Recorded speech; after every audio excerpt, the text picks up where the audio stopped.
I'll never forget the day my life turned upside down. It started like any other morning. Coffee brewing, birds chirping, and the faint hum of lawnmowers in the distance. Willow Creek was the kind of neighborhood where everything looked perfect, almost too perfect. The houses were neat, the sidewalks spotless, and the gardens so meticulously trimmed they could pass for magazine covers. I'd moved here 2 years ago, with high hopes, dreaming of a peaceful life away from the chaos of the city. But little did I know, peace came with a price. That morning, as I sipped my coffee on the porch, I noticed an envelope lying near the door. At first glance, it seemed harmless, a plain white envelope with no return address. My name was printed neatly on the front. Asterisk Ms. Harper asterisk. Curious, I picked it up and tore it open. Inside was a single sheet of paper, crisp and official-looking, with the Homeowners Association logo stamped at the top. The letterhead alone made my stomach tighten. Anything from the HOA always felt like a mix of bad news and unsolicited advice. The message was short but hit hard. After careful review, it said, "We regret to inform you that your driveway falls within community-owned space." Community-owned. What did that even mean?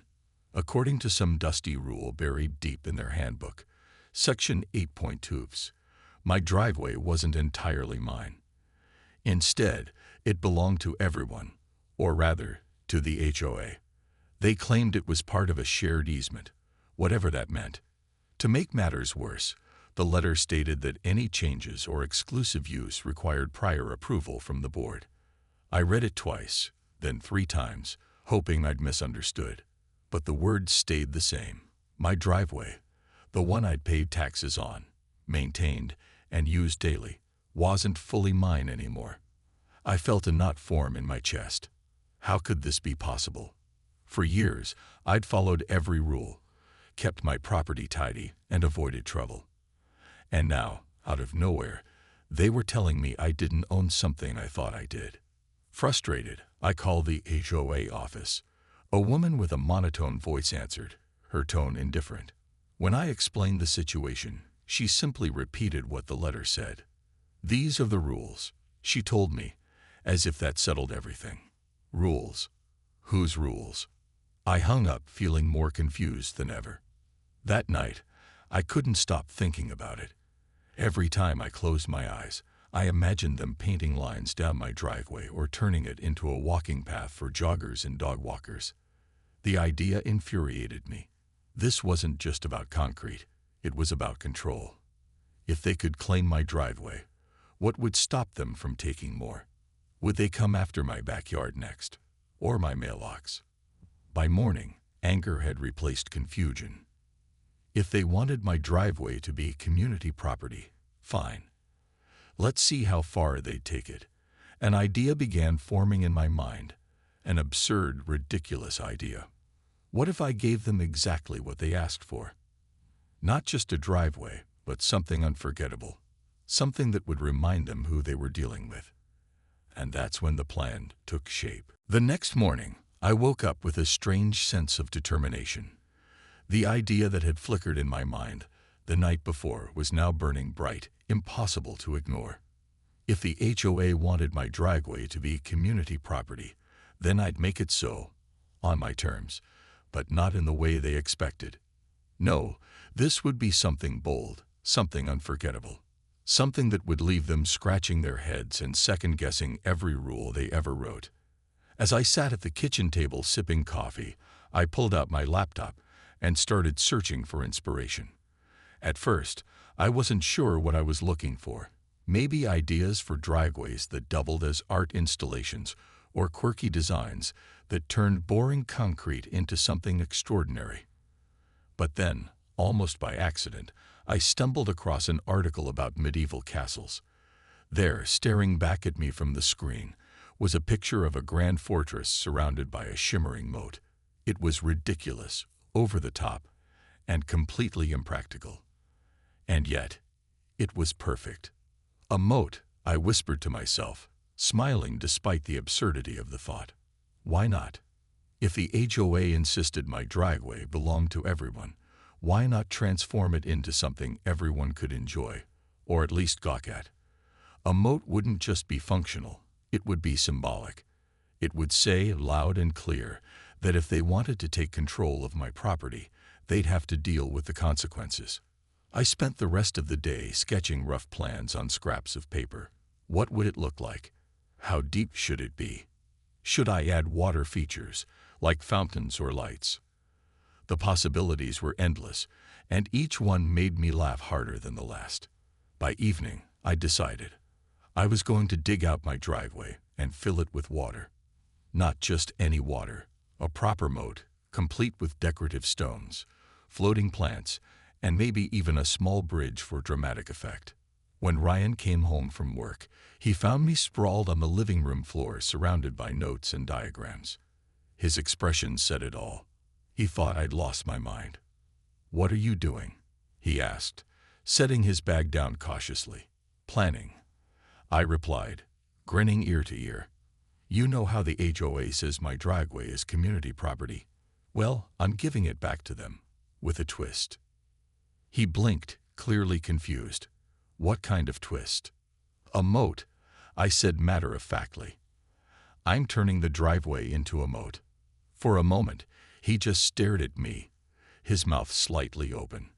Then he burst out laughing. "You're serious? You can't actually do that." "Why not?" I shot back, crossing my arms. "They want it to be communal. Fine. Let's see how much they appreciate a giant puddle blocking their precious walking paths." Ryan tried to reason with me, pointing out the cost, the hassle, the inevitable complaints from neighbors. But the more he argued, the more determined I became.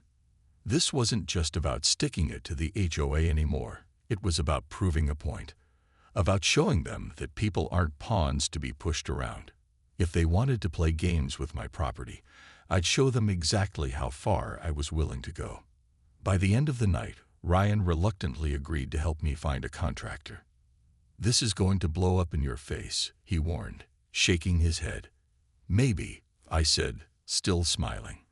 "But won't it be fun to watch?" And just like that, the wheels were set in motion. The next morning, I called around until I found someone willing to tackle the project. When I explained what I wanted, the contractor raised an eyebrow, but didn't ask too many questions, probably because I offered to pay extra for the unusual request. Within days, equipment arrived, and the transformation began. Jackhammers shattered the quiet suburban calm, and dirt piled high along the edges of my once pristine driveway. Neighbors peeked through curtains, whispering behind cupped hands. Kids gathered on sidewalks, watching dump trucks haul away chunks of asphalt. For the first time in weeks, I felt alive. This wasn't just a protest, it was a statement. And as the moat took shape, I couldn't wait to see the HOA's reaction. The day the construction began, Willow Creek transformed into a scene straight out of a circus.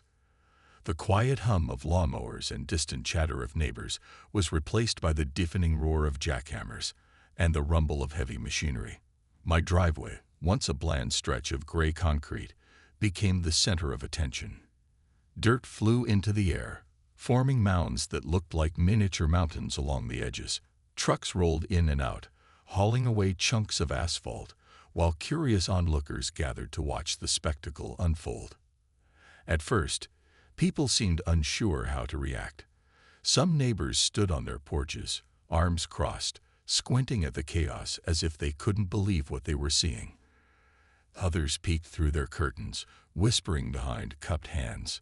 Kids, of course, loved it. They flocked to the sidewalk, pointing and giggling as workers dug deeper into the ground. One little boy even brought his toy dump truck, pretending to help with the excavation. It was hard not to laugh at the absurdity of it all. This wasn't just any home improvement project. It was a full-blown rebellion. Mrs. Peterson, my ever-critical neighbor from next door, finally worked up the nerve to confront me. She marched over in her usual floral print blouse, her lips pressed into a thin line. "What on earth are you doing?" she demanded, planting herself firmly in front of me. "Building a moat," I replied cheerfully, gesturing toward the growing trench. "Care to sponsor a drawbridge?" Her face turned red, whether from anger or disbelief, I couldn't tell. "A moat? Are you serious?" "As serious as property taxes," I said, flashing her a grin. "Since the HOA says my driveway belongs to everyone, I figured I'd enhance its value. Maybe add some koi fish or alligators. Haven't decided yet." She sputtered, clearly caught off guard. "This is ridiculous. You're ruining the neighborhood." "Ruining it?" I raised an eyebrow.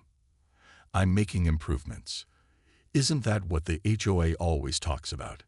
Enhancing property values." Before she could respond, another neighbor chimed in. Mr. Jenkins, an older man who rarely spoke to anyone, shuffled closer, leaning heavily on his cane. "You know," he said thoughtfully, "it's kind of brilliant. If the HOA thinks your driveway is communal, why not make it something everyone can enjoy?" Mrs. Peterson shot him a glare. "Don't encourage her." But Mr. Jenkins shrugged. "Why not? Beats having them fine us for every little thing." As the days went on, the moat started taking shape. Workers lined the edges with smooth stones, creating a border that sparkled in the sunlight. A pump system was installed to keep water circulating, ensuring the moat wouldn't turn into a stagnant pond. I added floating lilies for a touch of elegance and strung fairy lights along the perimeter to give it a magical glow at night. By the end of the week, it looked less like a construction site and more like a quirky art installation. Of course, not everyone was amused. Mrs. Harper, the unofficial queen of gossip, spent hours pacing her yard, muttering under her breath.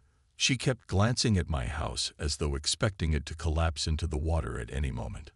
Others avoided eye contact altogether, probably too scared to admit they secretly liked the idea. Even Ryan, despite his initial skepticism, had to admit it was impressive. "It's definitely unique," he said one evening, watching the sunset reflect off the water. "Just don't let the HOA find out." "Oh, they'll find out soon enough," I replied, smiling to myself. "And when they do, this is going to get very interesting." Deep down, I knew the backlash would come. The HOA wouldn't take kindly to my creative interpretation of their rules. But part of me didn't care. For the first time in years, I felt like I was standing up for myself, and maybe inspiring others to do the same. As I stood there, looking at the shimmering water surrounding my home, I realized something. Sometimes, the best way to fight back isn't with anger or aggression. Sometimes, it's with humor, creativity, and a healthy dose of audacity.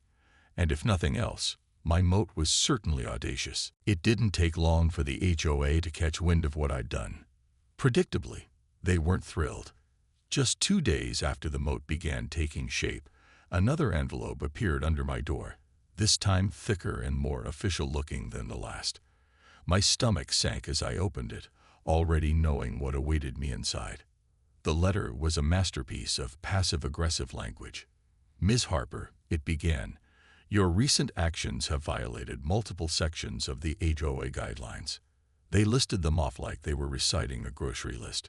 Section 5.1, Landscaping. Section 6.7, Water Features. Section 9.4, Noise Ordinances. Apparently, digging up my driveway and filling it with water wasn't just frowned upon. It was practically a felony in their eyes. But the real kicker came toward the end. "You must cease construction immediately and restore the property to its original condition. Failure to comply will result in fines and possible legal action." I read it twice, then laughed out loud. Fines. Legal action. Did they really think threatening me would make me back down? After everything they'd pulled, the audacity to claim my driveway wasn't mine. They expected me to roll over and obey. Not a chance. Instead of panicking, I grabbed a pen and scribbled a response on the back of their letter. "Please clarify which section allows you to claim my driveway without consequence." Then I folded it neatly, slipped it into an envelope, and mailed it back to them. Let them chew on that for a while. By the time the weekend rolled around, the moat was nearly complete. The water sparkled under the sun, reflecting the blue sky above. Kids from the neighborhood gathered around the edges, tossing pennies into the water like it was a giant wishing well. Parents lingered nearby, some shaking their heads in disapproval, but others snapping photos with their phones. It was hard not to feel a sense of pride watching people interact with something I created, even if it was born out of frustration. Then came the summons. A formal notice arrived via certified mail, demanding my presence at an emergency meeting. The subject line said it all: addressing unacceptable alterations to residential properties. Translation: stop Harper before she ruins everything. Ryan found me in the kitchen, reading the notice with a smirk. "Are you actually going to this?" he asked, raising an eyebrow. "Of course I'm going," I replied, folding the paper and tucking it into my purse. "This is going to be fun." The night of the meeting, I showed up wearing my best outfit, a sharp blazer paired with jeans that struck the perfect balance between professional and defiant. I walked into the community center feeling like I owned the place, even though I knew half the room probably wanted to throw me out. Mr. Grayson, the perpetually smug president of the HOA, stood at the podium, his tie knotted so tightly it looked like it might cut off his circulation. He glared at me as I took a seat near the front, clearly unprepared for my confidence. When he called the meeting to order, his voice dripped with condescension.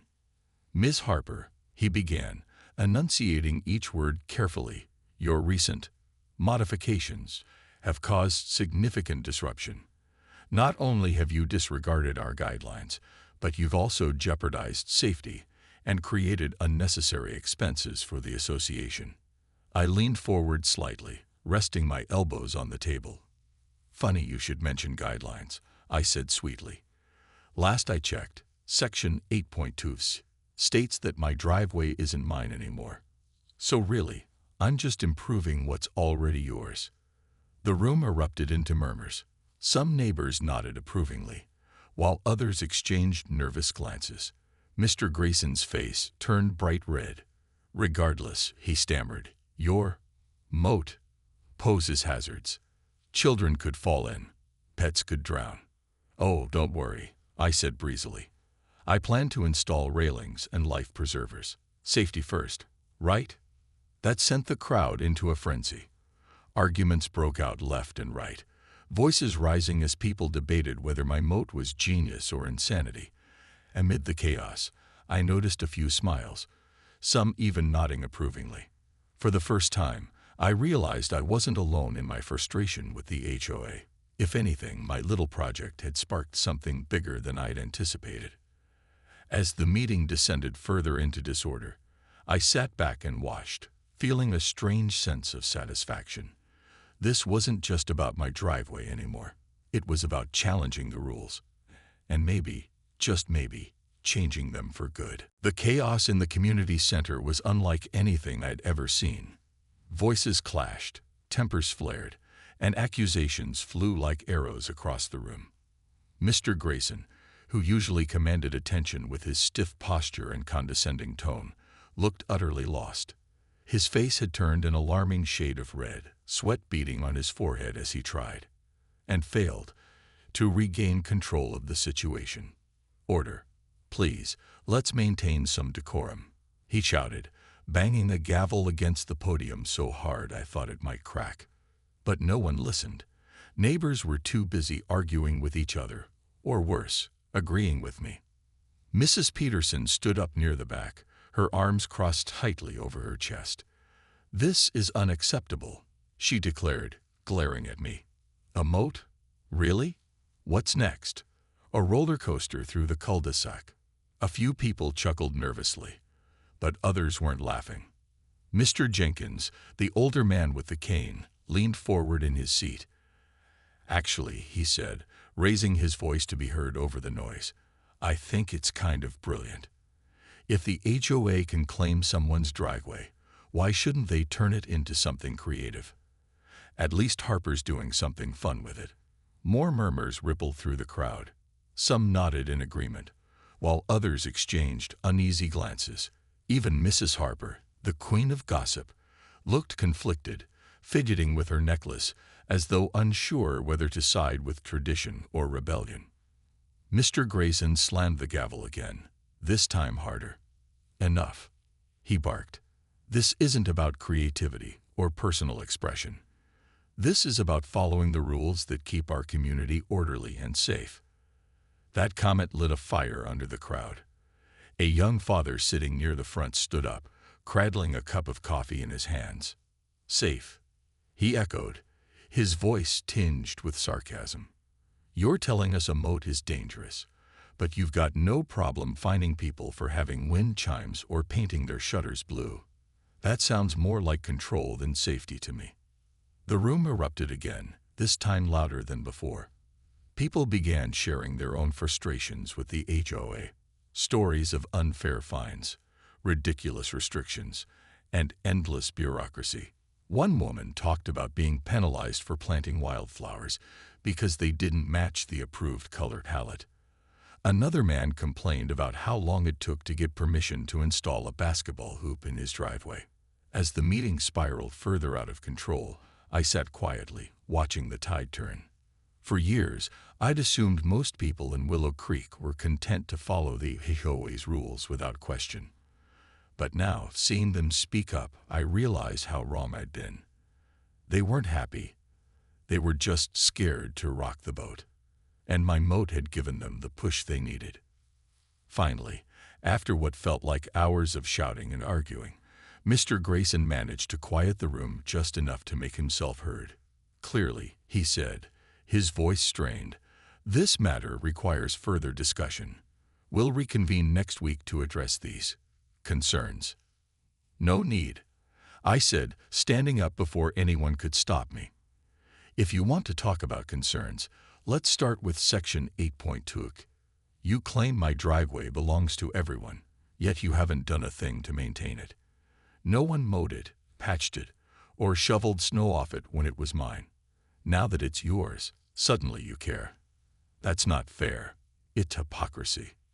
The room went silent. Dozens of eyes locked onto me, some curious, others supportive. Mr. Grayson looked like he wanted to disappear. Before he could respond, another neighbor spoke up. "She's right," said Mrs. Alvarez, a soft-spoken woman who rarely attended meetings. "We've all been bending over backward to follow your rules, but where's the line? When does it stop?" One by one, others joined in, echoing her sentiment. By the time the meeting ended, it was clear the HOA's grip on Willow Creek was slipping. And for the first time in years, I felt a spark of hope, not just for myself, but for everyone living under their shadow. As I walked out of the community center that night, neighbors stopped to thank me. Some even offered to help finish the moat. It wasn't just a trench of water anymore. It was a symbol of defiance, unity, and the power of standing up for yourself. Whatever happened next, I knew one thing for sure. The HOA would never look at Willow Creek, or me, the same way again. The days following the meeting were electric with tension and excitement.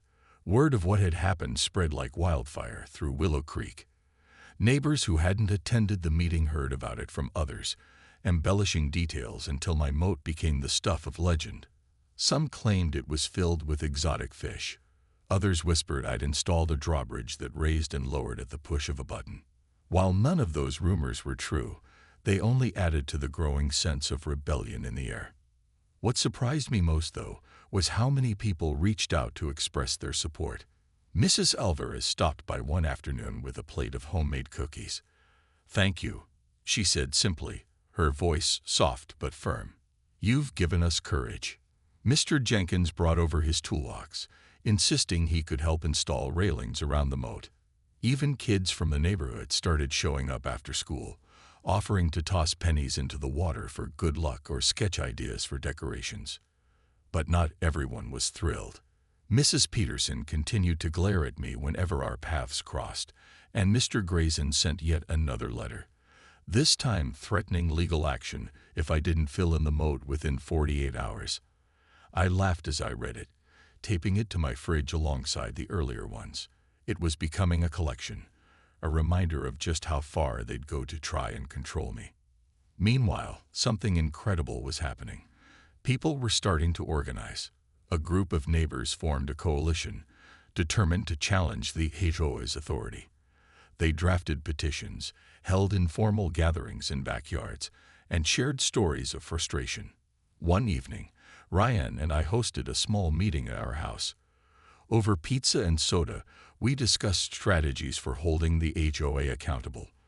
The energy in the room was palpable, hopeful, defiant, unstoppable. "We need proof," said Mrs. Alvarez, flipping through a copy of the HOA guidelines. "Something concrete to show they're abusing their power." That's when inspiration struck. I remembered something I'd stumbled upon weeks earlier while researching Section 8.2, a clause buried deep in the fine print of the HOA Charter. Article 9.14 stated that any homeowner could call for a vote to dissolve the association if they believed it no longer served the best interests of the community. At the time, I dismissed it as irrelevant, but now it felt like a lifeline. "Let's do it," I said, slamming my hand on the table. "Let's force a vote." The room fell silent for a moment before erupting into cheers. For the first time, we weren't just reacting to the HOA's rules. We were taking action. Together, we drafted a formal request for a special election, citing numerous grievances and demanding accountability. When we submitted it to the HOA board, the response was immediate and panicked. Mr. Grayson called an emergency meeting, his tone desperate. "This is madness," he shouted, pacing in front of the podium. "Dissolving the HOA would destroy property values, ruin everything we've worked for." "No," I interrupted, standing up slowly. "It would give us freedom. Freedom to make our own choices, decorate our homes however we want, and live without fear of fines for every little thing. Isn't that what this neighborhood should be about?" The crowd erupted again, this time louder than ever. People clapped, cheered, and chanted, "Vote them out." Watching the scene unfold, I realized something profound. The HOA wasn't just losing control, they were losing relevance. Their rigid rules had stifled creativity and joy for too long. And now, the community was ready to reclaim its spirit. By the end of the meeting, the decision was clear. A vote would be held in 2 weeks, and based on the overwhelming support I'd seen so far, there was little doubt about the outcome.